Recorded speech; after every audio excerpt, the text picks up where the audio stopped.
Welcome to the enLIGHTenUP podcast. I am your host, Nicole Frolick, and I invite you to cozy up with me each week as I explore all aspects of the spiritual journey, spiritual biohacking, and expanding the mind beyond this reality. Remember that the collective awakening can start by planting one seed, so thanks for being such an amazing audience and sharing these shows with your family and friends. So without further ado, let's jump right into the episode and find out what we're discovering today.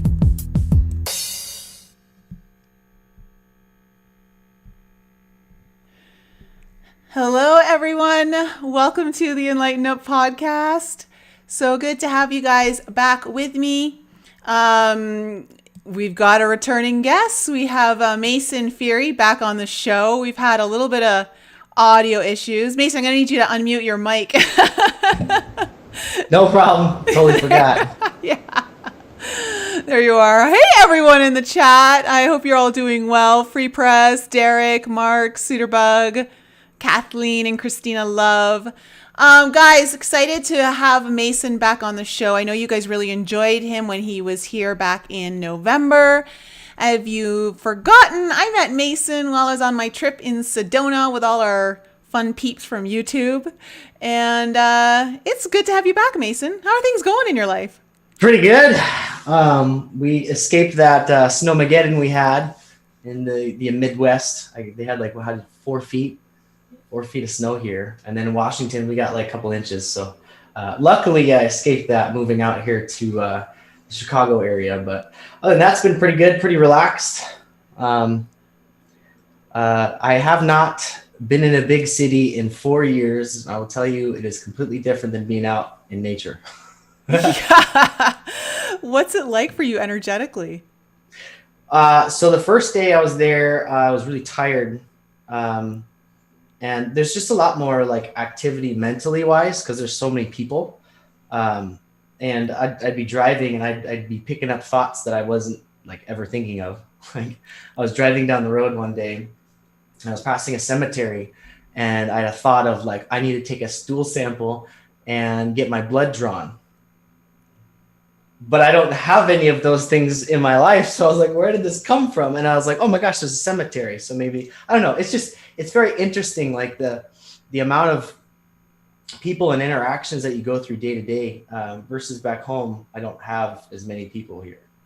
So it's definitely a lot more, I guess you'd say, noise going on in the mental field. Okay. All right. Interesting. Well, It's great to have you back on the show. And how's 2021 been for you overall? Like, how are you handling everything, all the changes, and how are you adapting? So at first, when it was about January and we were worried about who's going to be becoming president and all that, I was really into it. I was watching the press secretary. I was watching the Congress meetings. I was very involved in that political play, if you want to call it that. And then what I started noticing is that nothing was happening. Everything was being stagnant. Everything was literally for show. And then I started realizing that, I think what's playing on in the news media and in politics is kind of stirring the pot for the people that may already kind of know where it's going. And so I haven't been paying attention to it pretty much since February. I kind of understood it's just playing its course right now and nothing really is happening. But they're still sucking you in for those people. Like my mom, unfortunately, she was like one of those, like, Trump's got the plan, and she's like, March 4th, it's going to end it all. Trust the plan. And I was like, oh no, don't get sucked into that. And she's like, okay, well, we'll see. You'll see.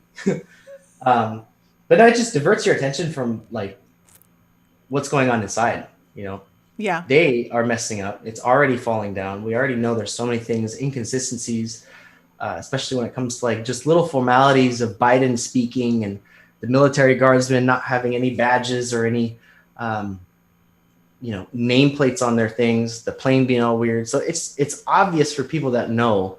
But for me, I'm not really trying to pay attention to it. I'm the same as you. I've completely disconnected from it all because it's life force sucking. For sure. Yeah. And I find that it's just kind of a waste of my energy and time right now when I could be creating the future that I want, which is what we're going to be talking about today. And so, and I think that's really important because we can get so distracted from being a participant, a very active participant in the creation of our reality.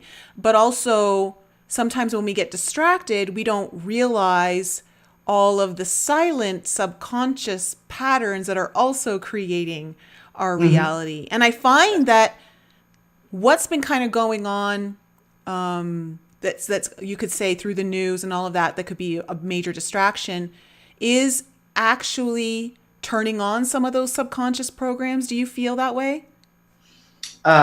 Yes. So you've seen that post floating around Instagram where they're playing the news and then they have a different channel and they have like 40 channels by the end of it, but they're all regurgitating the same message.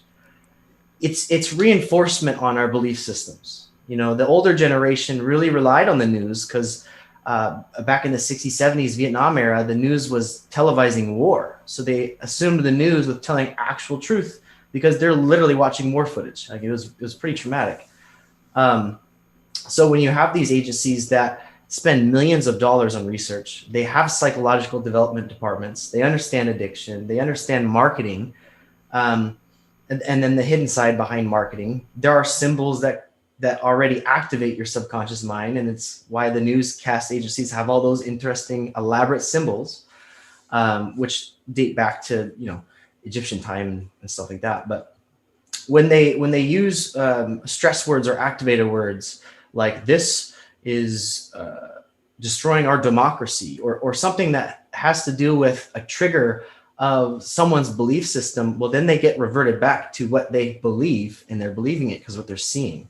The philosophy of an unawakened person is seeing is believing, but seeing with your two eyes. Yeah. Yeah.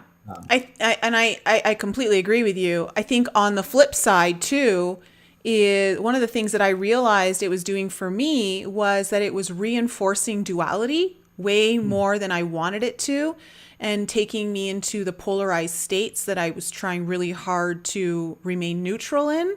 And you don't realize how much it can take you out of that space until you disengage from it. And that was something I wasn't happy about when I finally just kind of decided to take a step back and look at it. But yeah, there's so much going on. It's not just the words they use, it's the symbolism, it's everything. Yeah, when you really look into what Republican and Democrat represent, it actually is duality. They represent masculine and feminine traits. And since the world is kind of amplifying the toxicity within those polarities, you'll notice that the right-wing side is the masculine principles, protection, war, while the feminine side is gender identity, and then also the abortion type topics are really heavy on those. And so when you kind of identify with certain belief systems, the political realm is actually hacking your conscious morals. And people don't understand it that way, but literally how you think creatively and how you think logically can create your understanding of reality. And they understand that. And that's why they polarize the belief systems and have two different parties to have your own consciousness be separated. But then when your own consciousness is separated, we collectively are separated within our own belief systems. It's absolutely true. And thank you, Spirish, for the super chat. That's really kind of you. Thank you. So let's get into reality creation then, and go over some of the things that are hacking our realities and creating the exact opposite of what we're consciously trying to create. Yeah, absolutely. Well, I say the first thing is Instagram. Yeah.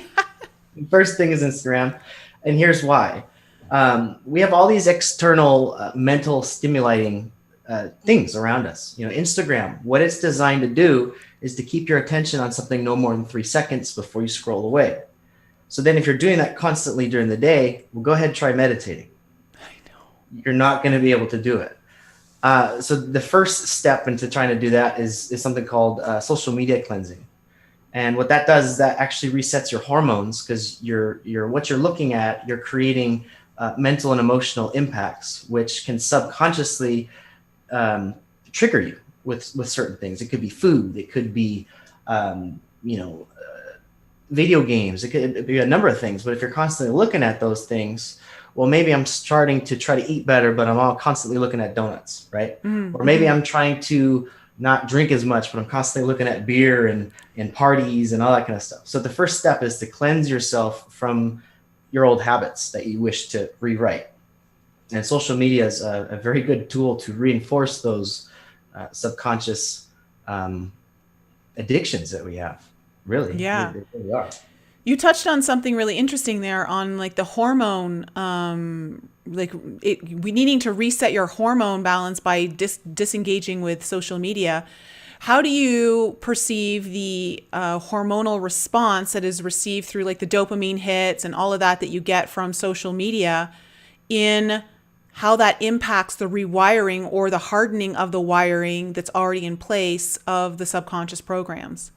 Yeah. So when we're viewing content like on social media, and say we post a picture of ourselves, and for me, for example, maybe I post a picture of me out of the gym doing something.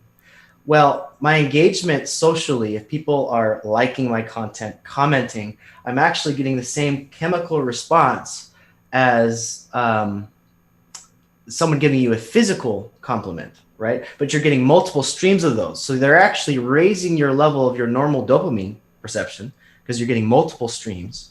And that's why it's called Instagram. You're getting an instant gram of dopamine hits. You really are.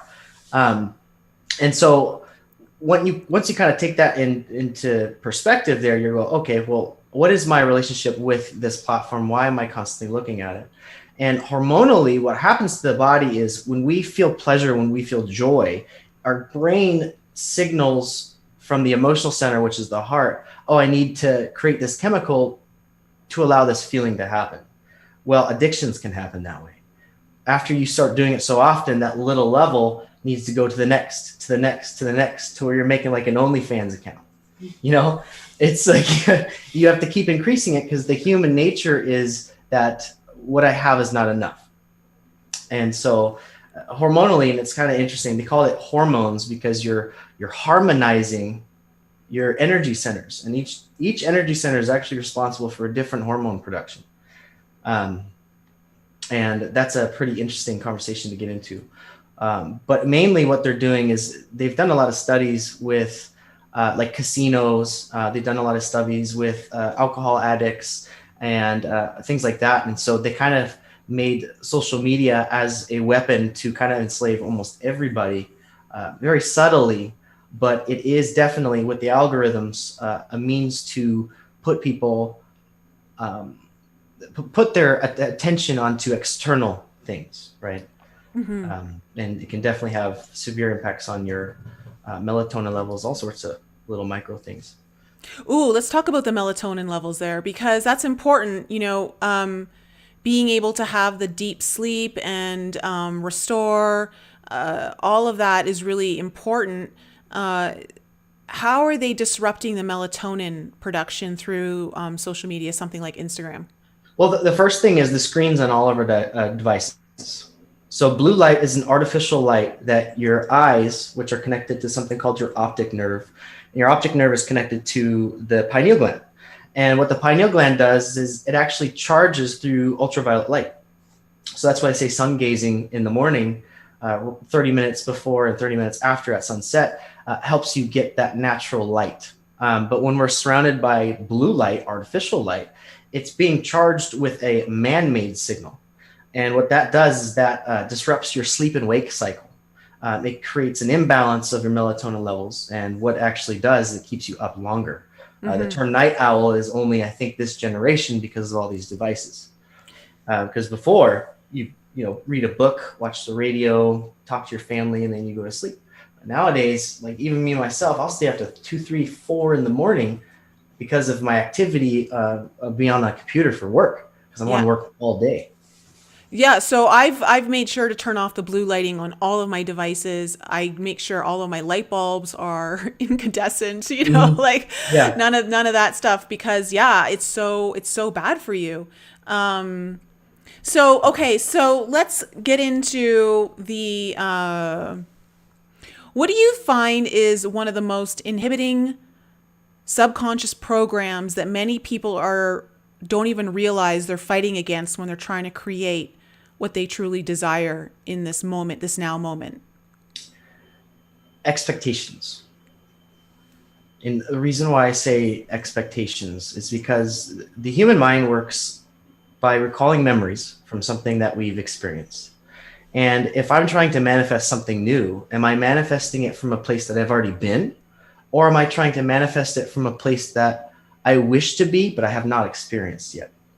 And a lot of times what we do is, I want this type of life. Well, this type of life is based off of the life I've already had. And if I don't like the life I've already had, I'm automatically in a resonance of lack. So when we're wanting something and we're resonating to it, you hold the feeling, because that pulls in the emotion, that pulls in the imagery that we're getting from the divine. But then once you have that feeling of what you wish to be, let it go completely. Because once you start putting expectations on there, then you're telling the universe, like, actually, how you're going to give it to me is not good enough. Let me use my human mind to kind of fine tune it.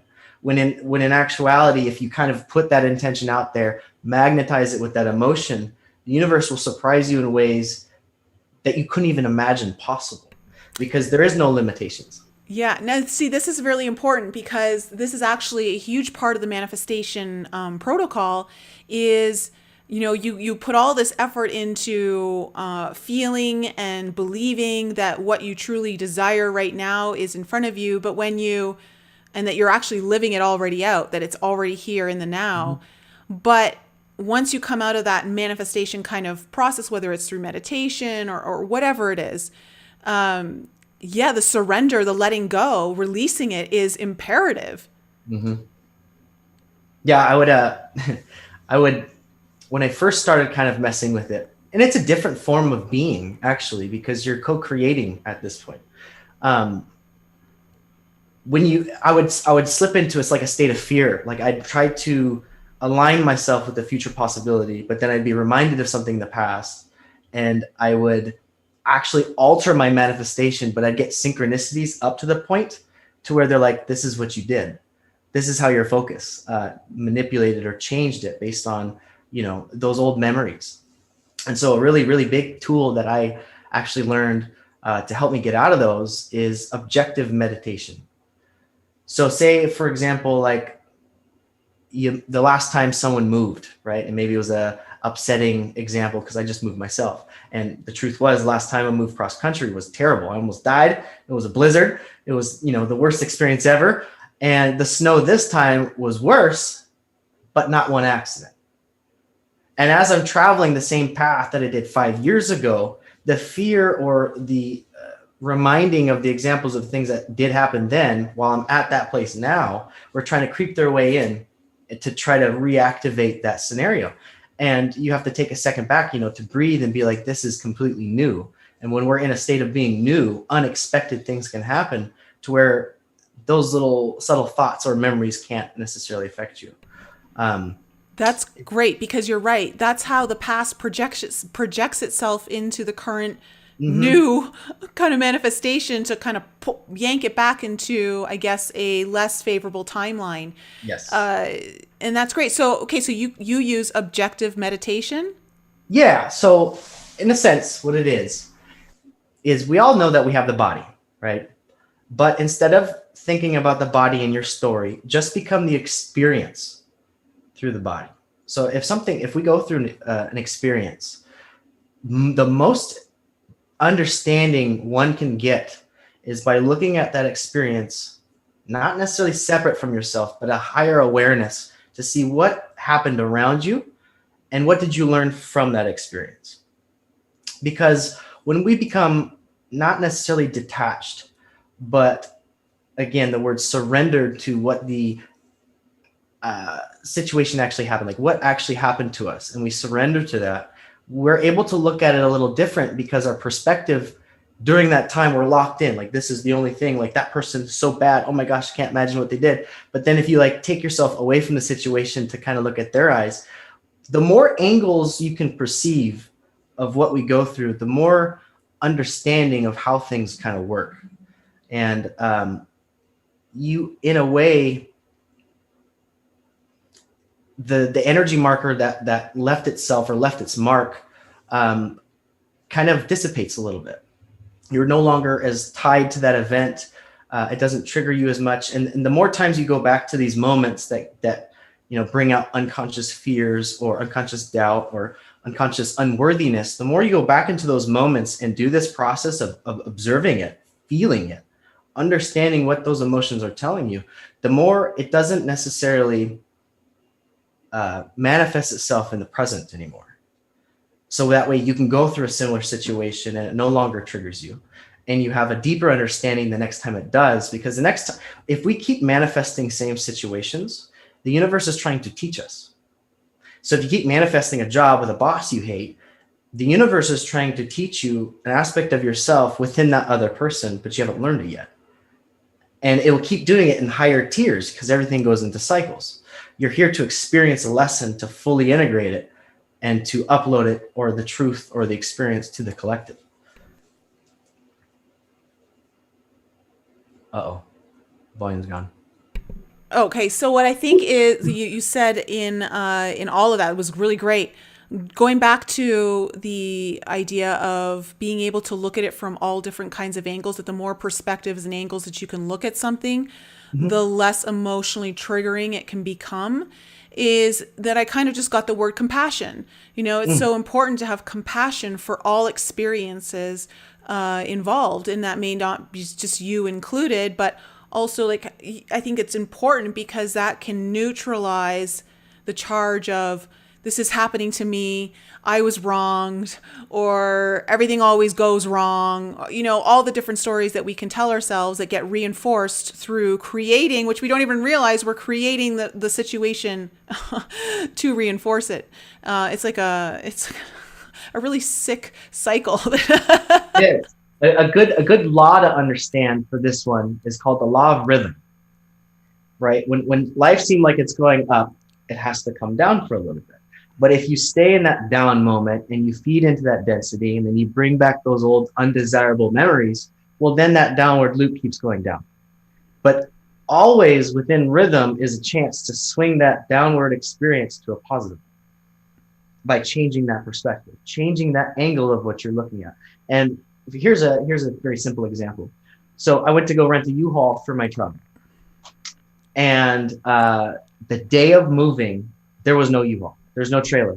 And I'm like, oh my gosh. My mom's like, oh, the universe, the matrix is doing all this kind of stuff. They're conspiring. And I was like, no, Ma, obviously it was meant to happen for a reason. Well, by letting go of the expectation and continuing to pack my stuff, I ended up moving it to my mom's house to store it. I ended up getting a truck. Yeah, I spent a little more money, but the stuff that I had wouldn't have fit in the trailer. So by getting a discounted trailer or a truck that I originally didn't want, the situation changed itself for the better. And I actually had a better time traveling with a U-Haul than actually towing it. There was actually a lot more fun. And it's just little things like that you can just switch your perspective instead of losing the day. Like, oh my gosh, how am I going to travel? Don't have my trailer. You just pause for a second. Everything happens for a reason. And they're waiting for your emotional output to see if you've learned. And how do you embrace the situation to know that it's, like you said, it's actually working out for your highest good. And that may not exactly present itself right away in certain situations. You won't know that until a little bit down the road. But that's part of the journey, is the trusting part. And Yes. and I think that's what becomes really difficult, is where do we find that fine line of understanding when to fully surrender and trust in the divine plan that human self has not that good of an idea of how that all is orchestrated. Yeah. So you ever lost something that you just had in your hand? All the time. Okay, so you lose your keys. And the more you focus on what you don't have, the more you won't find it. But the moment you surrender and let go of trying to find those keys, what happens to be in your hand? The keys. Sometimes the keys. Yeah. Or sometimes or something else that you lost. Yeah. So it's the same kind of principle. It's the more you focus on something that is undesirable, the more you will get that. But it takes a higher awareness, and it has to have those different perspectives in order to understand what it is that this moment is asking you to pause for. So when we find ourselves in stressful situations, it can be one of two things. One, I'm trying to control the situation too much, or it's not going the way I expected it to, which both aren't necessarily bad, but both are definitely hindering. If I'm trying to control, that's not meant for me. If I'm expecting, that's limitation. So the middle point there is to have that attention, and if it happens, it's meant for you. If it doesn't, it doesn't. But then to just let it be. And I think that's the one lesson that I learned in 2020, with all these crazy things going on in the world. Like, if it's not meant for me, it won't happen, and I shouldn't worry about it. Sometimes bad things do happen, but there is definitely light at the end of the tunnel if you just hold on. Yeah. And I think that's, I know I've been experiencing a lot of that lately. There's been a lot of things that, it's interesting. Just even this last month, February I was just telling my audience on the weekend, it was a very difficult month for me emotionally. There was a lot being triggered to come to the surface. Old traumas were being reactivated. Old fears were coming up to the surface, which essentially was all happening to finally heal it and let it go through some mass divine orchestration of chaos. And it's interesting now that I'm in a much better place and have been able to take a step back, like you said, take the pause. What am I supposed to be seeing here? And really look at the situation and find out, oh, wow, now I can start to see why that all happened and where it's getting me to. Yeah, it's really messy. Yeah, it's not maybe how I would have preferred it to go down, but maybe how I would have preferred it to go down wouldn't have brought me to the place I am right now with the higher understanding and awareness that I currently have. And sometimes that's what happens when we're coming onto these accelerated timelines, is having to go through stuff really quickly through a little bit of a chaotic mess, but also needing to pull in on the self-mastery that we've all been working on to pause, step back, take a higher awareness, and actually see the situation from a different perspective, or many different perspectives, to get a true understanding of what's really happening. Yeah, and I forget, was Mercury retrograde last month? Yeah, for most of the month. Yeah. So I am aware that we definitely did shift a little bit, because I actually went through a lot of, briefly, I mean, within a couple weeks span, a lot of old triggers, a lot of old programming. And you're actually right. Once we kind of hit that timeline jump, it's like, okay, check on learning. Did you get it? Push you out the door. But it's nothing to be afraid of. Sometimes when things feel really, really bad, that just means you're about to make bounds and leaps in your progression, spiritually, mentally, and emotionally. What's that? What's that thing that Trump says? The storm is coming, or whatever. Whatever that saying is, like the calm before the storm, right? So as we go and enter the storm, it may seem chaotic, and sometimes it feels like you can't get out of it. But through all the things that I've been through personally, sticking through it to find the real truth, there's so much gratification behind that. You feel so much more like, this is why that happened. And then I feel all the more educated to help other people going through those same similar situations. It's hard to have that awareness in the moment of it all. Oh yeah. No, it doesn't happen. When the shit storm's like coming down and it's just like there's no reprieve, it's really hard to remember that when you have these darker moments or these really tough obstacles or challenges that you're trying to work through, where sometimes you just feel like you're not going to get through it, those are the golden moments of your lifetime. When you look at the lifetime and all the different projection points of where big shifts in you are birthed. Mm. Those are birthing points. And but it's, again, because when we think about birth just in general, you're going through a very dark canal. You don't know what's on the other end. You know, you've been in this beautiful, warm environment, you know, Mm-hmm. everything that you've ever known, and you're about to be shoved out into a new reality, and you don't know what's coming, but you've got to go through this dark place first. And so these are like birthing points for new, well, how do I want to say this? New templates. New templates, new templates that are also connected to the eternal self of what we've always known ourselves to be. Mm-hmm. Yeah, I saw something on Instagram, not to be a hypocrite, but I do like Instagram for the people that, you know, I guess TikTok's a big thing, but there's a lot of spiritual movement in the TikTok. Well, and this one woman said basically that the more shadow work we do, the more we activate our innate amnesia.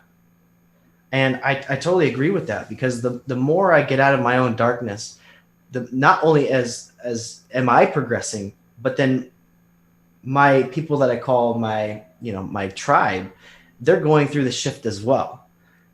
It may be in different aspects, different emotions, but it's almost as if like the more I do it, the more everyone else does it, the more it's just like a downward effect. It brings up everyone at one time, even though cyclically we're all doing our own different things. But there's definitely going to be a lot more, I would say, starseed activations. I got a pretty interesting download today about really embodying the fact that our consciousness does not come from this planet.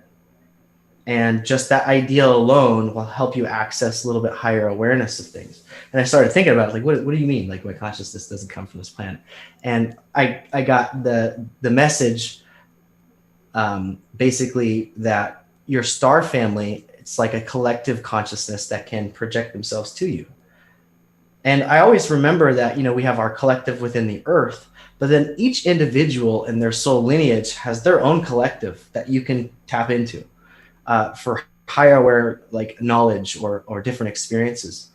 And that's definitely something to play with. If anyone interested in, like, you know, their star lineage or whatever extraterrestrial races that you resonate to, really tune into those, because you can get answers that don't make sense, but will provide some truth and some tools for some situations you're going through right now.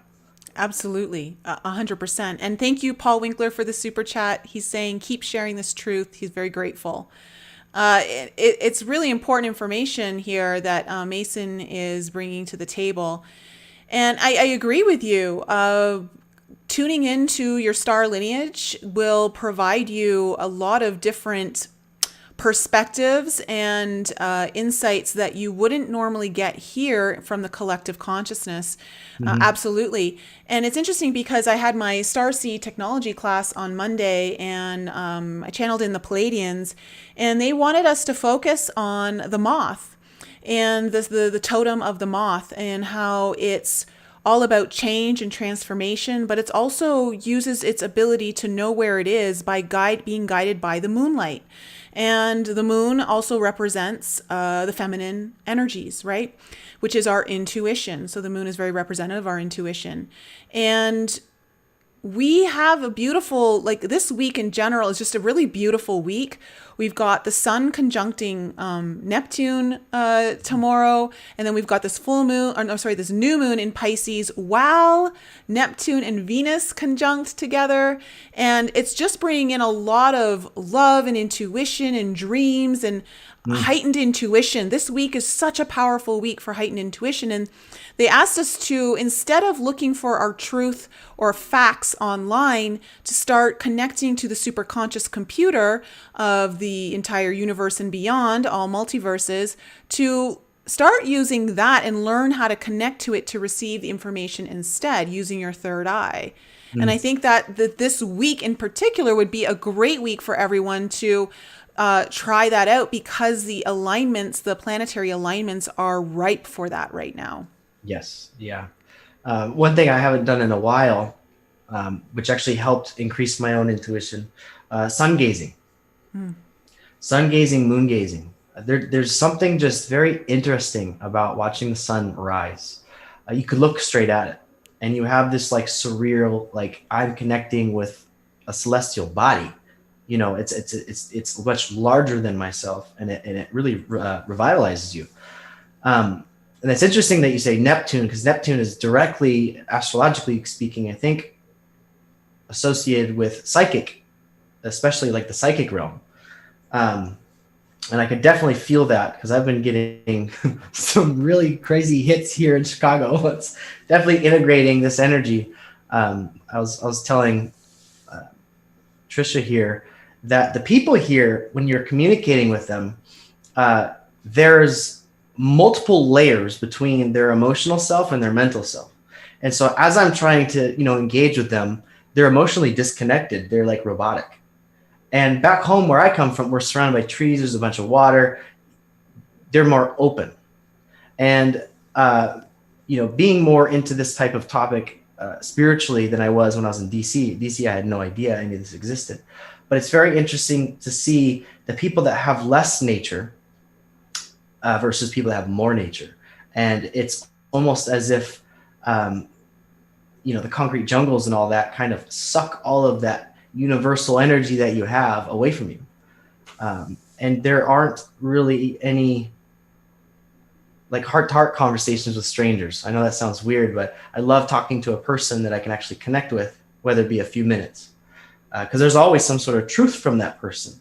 But now when we're in a city, people are freaking out about COVID. They have masks. I'm not getting any universal information from a fellow person, and I'm missing out on a human experience. And it's kind of frustrating.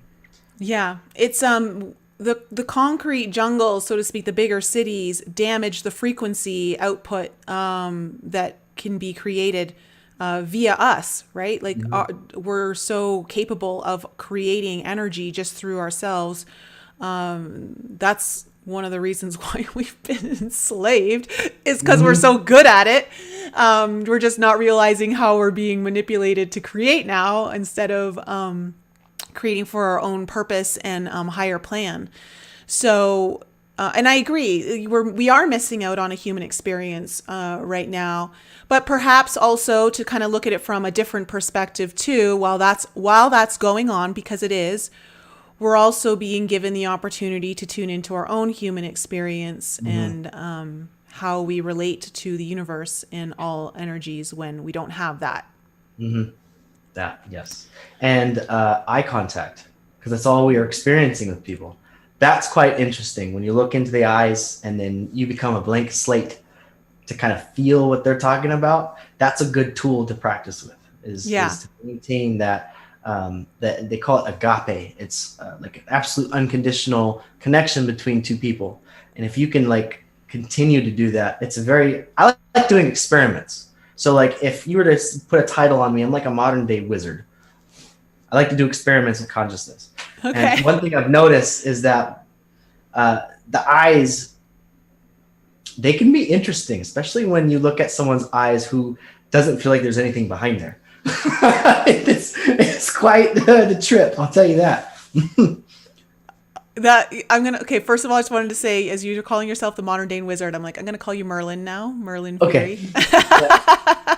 But it's true, it's very true. There is more what's the word, we are being forced now to make eye contact, which, interestingly enough, I'm not a fan of the mask, believe me, I'm not saying I am, but I remember times where everyone was just looking down all the time, right? And now, like, it's, you're forced to kind of, you don't know what else is, you can't hear someone, you can't read the mouth, you have to look into the eyes. So that is definitely creating some sort of connection. And I think, when I think about all of the things that are happening right now, all of this is serving some sort of higher purpose for those of us who are willing to receive it. Yeah, absolutely.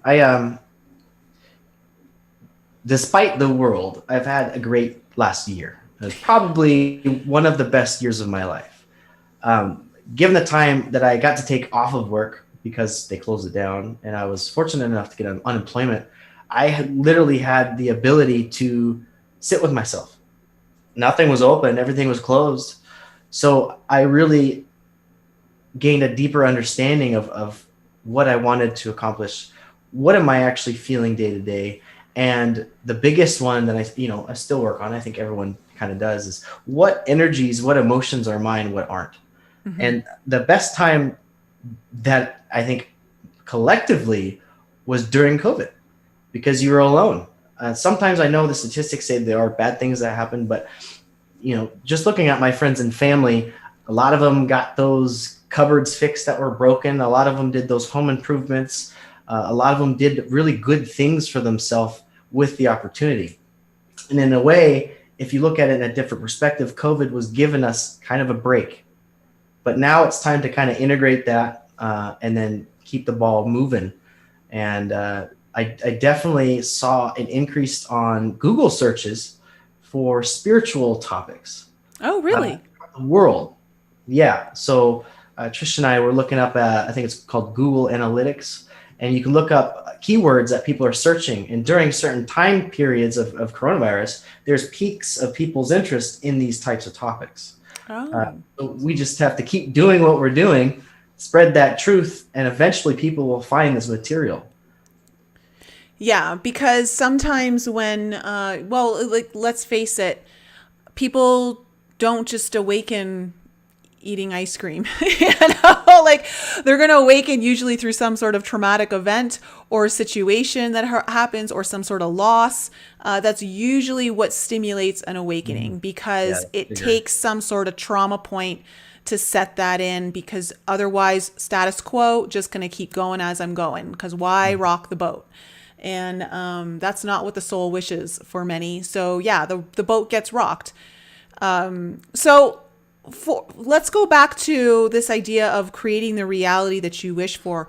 What are some of the tools that you've been using? And then also, what are some of the old programs you've disengaged from that have really made a difference in how your reality has changed for the better? Well, if you knew me in the past, I had a pretty rough childhood. And as a result, I developed a character that had to be like physically fit to protect myself, which is an ego construct of survival. And it came to the point where in my life, my traumatic experiences kind of just were piling on a shelf till the day it kind of fell apart. And what I learned was, by losing everything, going homeless, by losing everything, my one main core issue was I really cared about what other people thought about me, myself. And I was kind of forced in this moment to realize that most of these people are strangers. Most of those opinions don't really matter. And the only one that does is how I view myself. Because depending on how I feel about myself, the moment I awaken literally dictates my day, which then can dictate my future. Where am I going? And so from there, I kind of just started really looking into those. Well, what are the beliefs about myself? And I don't think a lot of people actually ask those questions. They believe about external things. What is God? What is money? What is, all these different things. What is it about me that I love to do? That is one question I've never asked myself up until this moment. I had no idea. What brings me joy? Honestly, 3 years ago, I could not tell you. I had no idea. And so by asking those questions, who, what, where, when, why, well, I started trying different things. And by trying different things, I got to have a little wider, I guess, gauge of, well, does this bring me joy? Does this cause me stress? What does it do?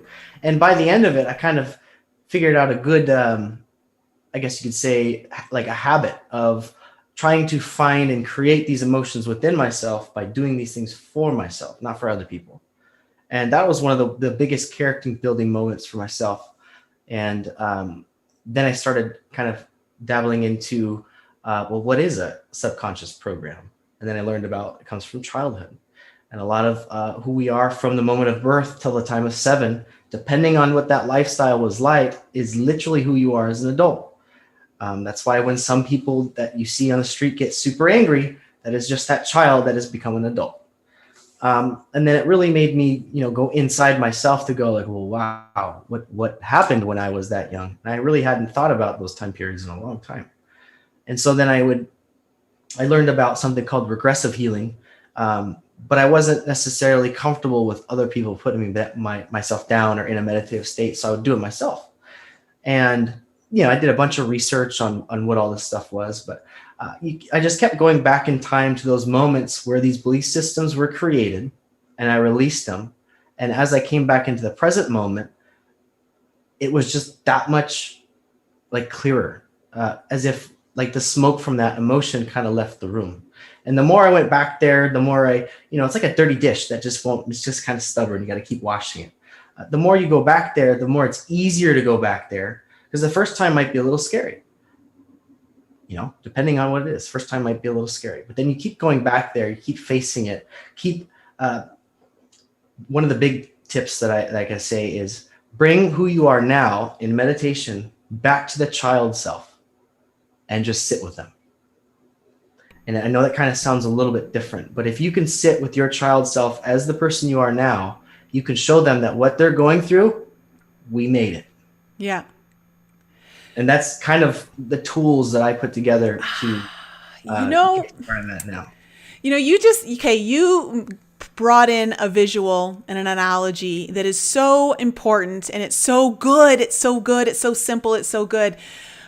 When it comes to healing old wounds and pains and traumas and dramas, all from like way back in your childhood, because it's true. I can't tell you how many times I look around and I see grown adults reacting from that 5-year-old, 6-year-old, 3-year-old place, and it's like, wow, there are so many unhealed traumas that are still acting themselves out to this very day. And that idea of like a dirty dish, I think for me, the dish that comes into my mind is, like a roasting pan where you've roasted potatoes and all that. And it's just like and you roasted it maybe a little too long. And it's just like, it's got over time, it's got all that black gunk on it. And it just takes forever. You need one of those scrubby things to like really like take it down. And I feel that that's basically how our healing process is when it comes to these really old wounds, is that we think like, well, I already healed that. Why is it still coming up? And it's like, well, no, you healed some of it, but there's still a lot more you got to scrape off and like get into. And sometimes you just got to let the dish soak for a little bit longer, and then you can go back to it and you can heal some more. So I think that's a really, really great analogy, because that helps me understand. And I wonder if you guys in the audience, if that helps you understand when it comes to your healing, to not get frustrated when you think, I thought I already did this. Oh yeah. I had to revisit the same moments quite a few times, because when you go back there, you're still emotionally attached to it. You still bring that energy from that moment here to where it becomes real again. That's how we time travel in our minds. We bring those moments back to the present, and then we manifest from that present feeling what our next day is going to look like, what our next week's going to look like. And so by giving it that space, you're allowing yourself to cut that cord to that experience, to where when you feel like you've gathered more data or more understanding of what happened, you can go back there and penetrate even farther to get to the core of what the issue is. And then, of course, always try to cut those cords with those people in the situation, and wish them well. And it's a game of just exchange. How far can I go into my own experience, but know that my experience made me who I am today? And the beauty of it is once you truly kind of work through these things, you're given unparalleled amount of empathy towards other people. And you can go through situations where it's actually kind of bad, but you're at such peace and ease with yourself, it doesn't even bother you. It's the stress level completely goes out the door, because you're not activating old stress. If I cleared all my stress, fear, anguish, anxiety from the past, there is none now, because I'm completely whole and solid. And it's, I would say it's one of the most beautiful feelings ever. I completely agree with you. And I think too, it's important to understand that these trauma points are giving us an opportunity to not just heal and like to learn a lesson, to evolve, to understand the human experience from that trauma point, but also to use that trauma point later in life to heal it and how it's connected to other past experiences in your past lives that you're able to then heal multidimensionally. Yes. Being able to go back and heal other past lives. So it's important to remember that whatever traumas you guys are experiencing in this lifetime, they are projection points, opportunities that are allowing you to, at the same time, simultaneously heal and close out old cycles that have been playing themselves out for multiple lifetimes. And so in many ways, which can be very difficult when you're going through the pain, but when you're allowed to take a breather and get some higher perspective, to know, wow, I'm now getting an opportunity to heal all that stuff from the past in this now moment. In this now moment, and claim all those pieces back. Yeah, those soul fragments. Yeah. It's that is the true power of healing, is by kind of understanding, well, what am I creating in my life as a story? What are the themes in my life? What have I magnetized to my experience? And from there, you can kind of get a starting point of emotionally, well, why did I choose this situation? Or why did I choose this outlook? Usually it's the outlook. It's what we perceive it to be, which is usually not truth. It's false conclusions a lot of time. But that objective way of looking at these things and finding that general energy marker, absolutely. If things are reoccurring in your life, that's because they most likely are coming from a different time period. But like you said, because time is not necessarily linear, it's interdimensionally. I could be sitting here talking to you now, but in simultaneous life, I'm probably talking about a very similar thing at a current vibration in a different time period. So it's kind of interesting to tap into those as well. Because you can get different perspectives by kind of looking into, I guess you could say, a hypothetical timeline. Well, what if I was in this situation in the 1800s? Does it matter? No, but you'd find a way to get through it, is what I'm saying. Yeah. Spearsh is in the audience. He says, Nicole, where did you find Mason? What an amazing soul. And then Holly said, Mason really knows what's going on. So wise.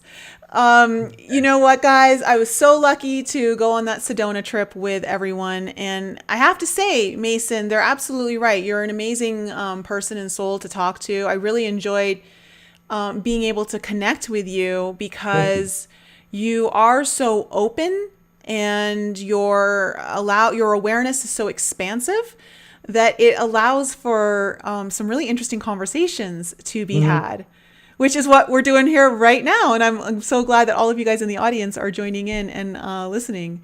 And fearless, as is Frawley Squatch. Oh boy.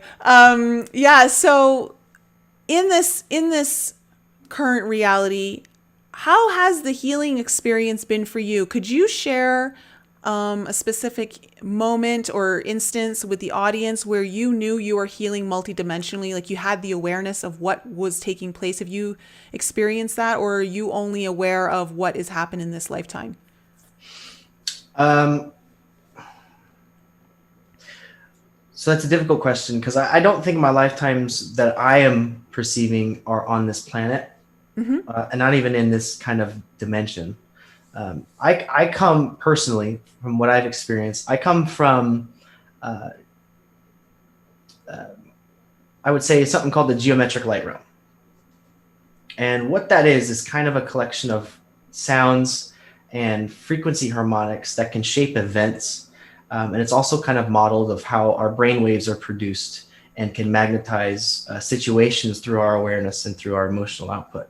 So a lot of my experiences have been at a higher density from what I can understand, because I'm able to kind of take these information pieces and then integrate them. But the only reason why I'm able to integrate them is because I've been through those traumatic experiences to get that top-down effect. So what my goal here is to get through my own lessons, experiences, and traumas through the guidance of my team, so that way they can gain an awareness. Because from what I was told is they don't have an experience of the lower dimensional chakras.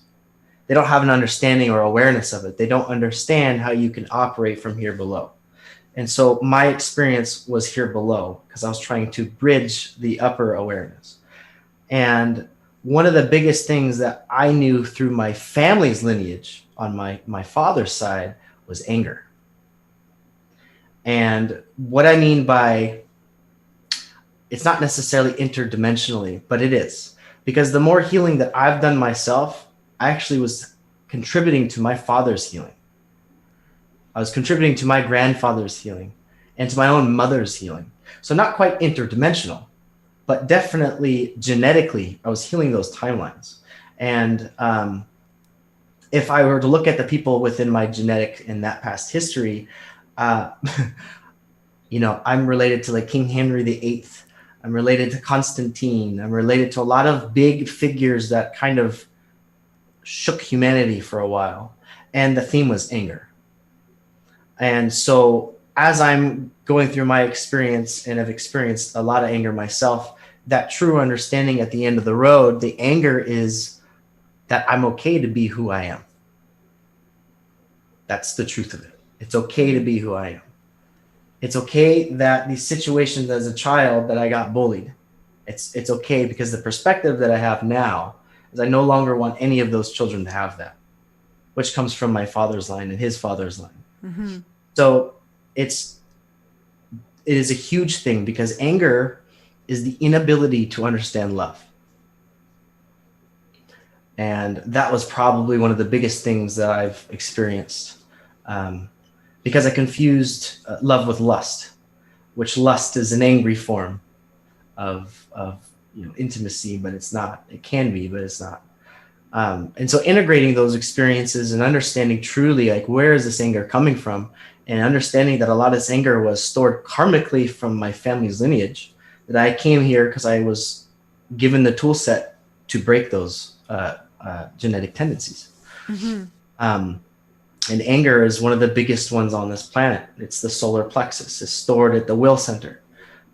It's a parasitic energy form that is anger. Mm-hmm. And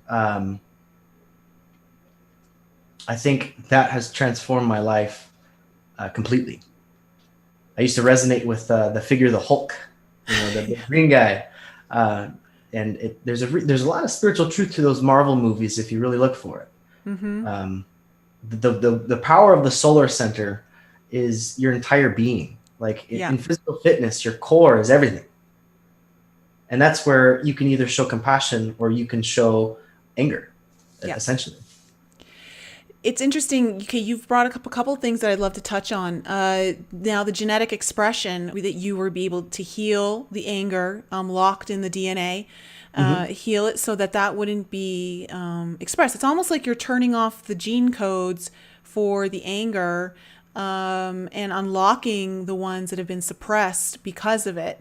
Mm-hmm. And how do you perceive the DNA healing and gene expression through all of this? So gene expression is quantum binary coding. So what that means is binary coding in a computer is linearly. There's a bunch of zeros and ones that make a code to execute an on and off command in a computer. Quantum binary is the same line of code, but in a cube formation. So you have multiple possibilities to have different outcomes at one decision or one choice. So if you're within your DNA expression, because it is, you know, your family heritage, all those stored memories are in that quantum cube that can be activated at any time within an event that you're triggering or triggered by. And so what I started learning about the DNA is absolutely programmable, but unlike a computer where you can just open a command and go directly to that code, the code is expressed through emotion. So if I'm presented with a situation, the emotion that comes with that situation is the key to find that script to that code to change your DNA. And the way you do it is you have to sit with that emotion, taking a second to really feel like, well, what is this? Because a lot of times anxiety can turn into fear. It just depends on what you're resonating with within that quantum field. Love can turn into fantasy, right? It's just it's duality. So you have different poles of expression. So finding that center to really kind of feel, well, what am I experiencing? Okay, I'm angry. It's okay to be angry. But where within that quantum field are you truly wishing to express it?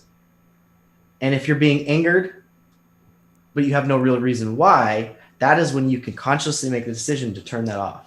And then by being aware that, okay, I'm angry, I don't know why, you will visit that place later to find that truer understanding to wash that dish off again. Mm-hmm. Wow, I love that. I'm totally going to have to listen back to that later tonight because I just loved your whole explanation there. I haven't heard anyone explain it that way before, and I loved that. There was a lot of things that click there for me.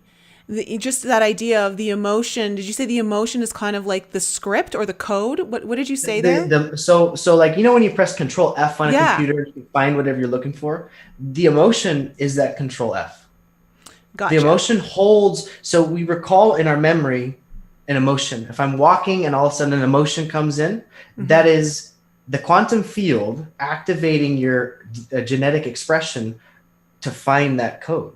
So if I'm walking and I feel anxiety, I am being given an opportunity to find where at in my being does that come from. And the emotion is always tied to a past experience.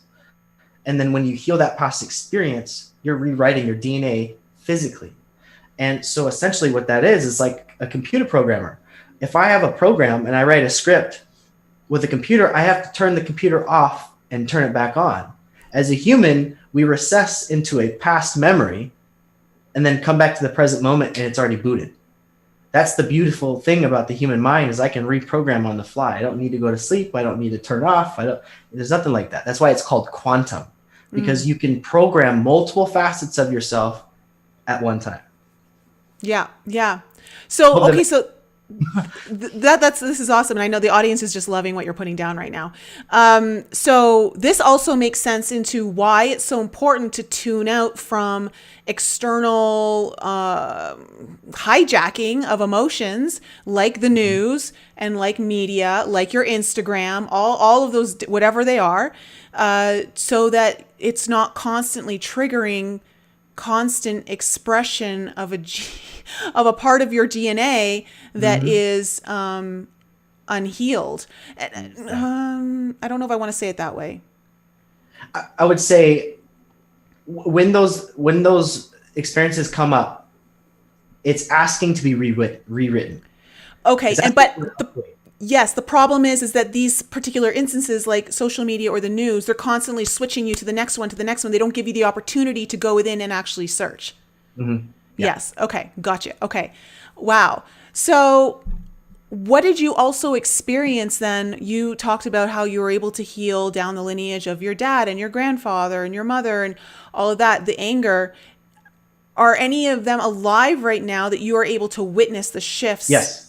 Okay, so what did you experience? One of the coolest things is, within the mind, we have the conscious and the subconscious. The masculine is the conscious mind. The subconscious is the feminine mind, the intuition, the deep thoughts, the memory. The conscious mind is the active, the positive versus the negative attraction, right? So what I actually noticed is the more I recessed within the subconscious and conscious parts of myself, the more telepathically I can connect to my parents. Because I'm exploring the network, the neural network that is both my mother and father that was given to me as one being. And so as I'm healing templates from my mother's side and my father's side, I can connect to them in a different telepathic manner, and they're aware of it. And that is probably the coolest thing I can ever experience. And I can do it with my sisters and then also my brother. So it's interesting that you really think about it, your genetic copies of your parents through a certain expression of how they were the moment you were conceived. Yes. All their karmic values. By having children, you produce karma. It's kind of like passing the baton. It's like, okay, you guys try it because we didn't do it. That's what evolution is. And that's what the lower three centers are. I'm not saying children are bad, but children are the option to have your future ancestors, or past, however you want to say that, your what is that word? Predecessors, rewrite your genetic templates because it's quantum. Because whatever they do in the present moment will affect you in your timelines because you're connected to them. So this is true. So as I was, doing my own healing, it unlocked certain awarenesses without even me talking to my mother about her own healing. And she'd come to me like, look what I found. I was like, interesting. I did that like about a couple months ago. Or I talked to my dad and he's bringing up, not necessarily conspiracy, but he's more aware of the political realm and how they're psychologically attacking the country. So it's just kind of different approaches to things. And with me, being very analytical, kind of taking in all that data, I was quite surprised to see that a lot of the things that I was pursuing, they were being attracted to themselves because the opportunity is now present within their field because I had found it. Mm-hmm. And then it can affect the people around you as well because it's a collective. It's quite an interesting connection, how we're connected not only physically, but then also within the quantum realm to not only people around us, but especially our family. Because you're literally the genetic expression of them. Yeah. Yeah. And it's true. Like I've also experienced similar things with some people in my family where our relationship has healed for no specific reason that we've addressed, Mm-hmm. but more so just I've noticed it just shift. Yeah, it's internal. Yeah, it's internal. And certain, it's easier to be more vulnerable. It's easier to get more vulnerability back. Mm-hmm. Like there's a more heart-centered expression through certain relationships, which is really beautiful to witness and see. So I love it. And I think that too, I think this is one of the reasons we all have to keep in mind too when it comes to not just creating our reality, but understanding the healing impacts that happen when we take a moment to pause from all of the triggers that we're experiencing, whatever they may be, whatever emotion it might be. Like you said, if you're scrolling through Instagram, it's meant so that you're constantly going on to the next one, to the next one, to the next one, to the next one. And you're never giving that moment to pause and go in and say, where is that coming from? Mm-hmm. What do I need to know about that? And where do I need to go in and heal? And so it's just constantly putting us in constant triggered states so that none of us have a grounding or understanding of who we actually are. Yes. Not only does it do that, but when we're going through Instagram, it's an image-based compartmentalization tool. What that means is if I look at a bird, but then I look at a dress, but then I look at a beach, that's activating different portions within your mind, but separating them. So when it comes to the time where I need to be all in myself, introspective, my thoughts are compartmentalized by what I'm ingesting visually. So it's harder to connect those dots because your thoughts are so sporadically changed with the content that you're viewing over those periods of seconds. And the mind's not supposed to work like that. The mind is supposed to be an open plate that all that exists. But when we start looking at all these different things, compartmentalization is a huge part of our neural networks. When people have PTSD, what happens is they compartmentalize that traumatic experience and they separate it from the rest of their existence, which creates a disruption between your memory links. Mm-hmm. And it causes all sorts of issues. So when we compartmentalize, meaning putting our thoughts into boxes that are separate from each other, we don't see how they connect. And that's what we want. The goal is to see how these things connect. Because once you see how these connect, you will see the vibratory state that you are in your consciousness that manifested those. And the more you kind of clean those up, you can then raise that vibration a little bit higher to where you're manifesting better and better experiences. And that's one thing that I learned as well, is that the compartmentalization of the neural networks in the brain. Is your brain effectively communicating with all parts of itself? Or do you have certain things locked away? Mm-hmm, mm-hmm. Yeah, that can be, that's a major part of it all in understanding how to access what you need to access, because the way we're being programmed is to shut certain things down so we never access them. Mm-hmm. And we never draw the connection points. Yeah. People are asking, like, where can we follow Mason? Where do we follow Mason? So tell me, what have you got going on? Because you don't really have a channel yet. No. But it's in the works. We just got settled here. We have this nice little setup. And I will just say stay tuned. But it most likely will be on 90 Degree Turns. Okay. So for all of you guys, if you aren't following Trisha over at 90 Degree Turns, you should go over there on YouTube. But you can also follow Mason on Instagram. I'm never really on it. I mean, Yeah. I don't really post. I'm on Balancing 11. Or what is it? I don't even know my Balancing Duality. Sorry. And I want to start posting more content on what we're talking about, because Balancing Duality, this whole duality thing, and then Metatron's cube, sacred geometry, that's kind of like my niche. Well, if you come from the geometric light realm, and sounds can actually unlock certain memories, believe it or not. Sounds can resonate frequencies to unlock certain things. And so we're going to be talking about kind of tips and tools of that objective way of thinking of how can we become whole? How can we heal our anxiety? Because I used to have major anxiety. I met an angel healer a couple of years ago, and she said, I could feel your anxiety through the other room. And I was like, what? I was like, what are you talking about? Like, yeah, I'm pretty anxious, but I didn't know you could feel that. But it's not having that, not having to, exist in that emotional state anymore. It's absolutely amazing. And it's not as difficult as people think it is. It's just, it hasn't been talked about enough for people to get the different perspectives of how to integrate it themselves. Well, this has been a fun show. I'm so glad that you were able to come back on. I mean, it just, we had one topic where like, let's just jump off from there, because I just knew that you were going to go into a whole bunch of great places just if we just let the conversation flow. And it's 1:11, one hour and 11 minutes into the show right now. So that's pretty awesome.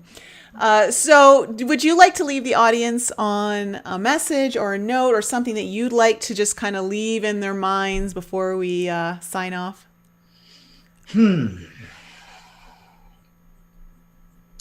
Yes.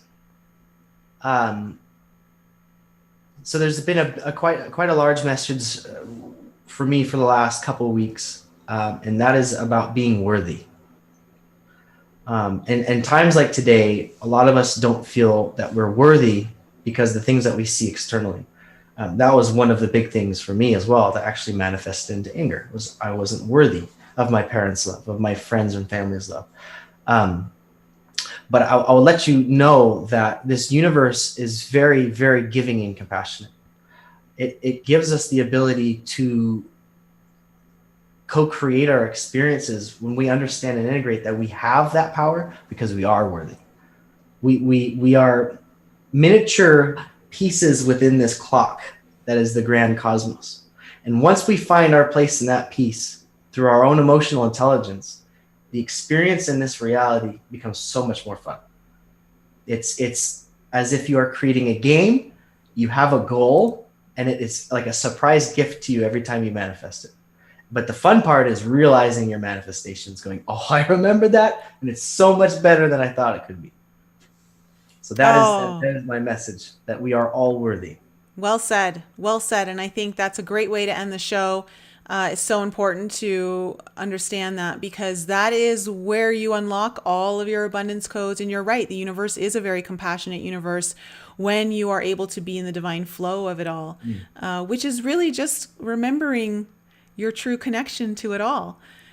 So thank you everyone for showing up, and thanks Mason for coming on the show again, and thanks to Trisha in the background. We love you. Thanks for having me. We got to get together. Either I'm coming up there or you guys got to come down here. I want to hang out with you guys again, because I just love the energy, love the conversation. It's just so much fun. So thank you guys for being here. Next week, I will have Marina Jacoby on. So stay tuned for that next Tuesday night. It'll be a great show. Guys, I love you so much. Stay in that abundant worth that you know you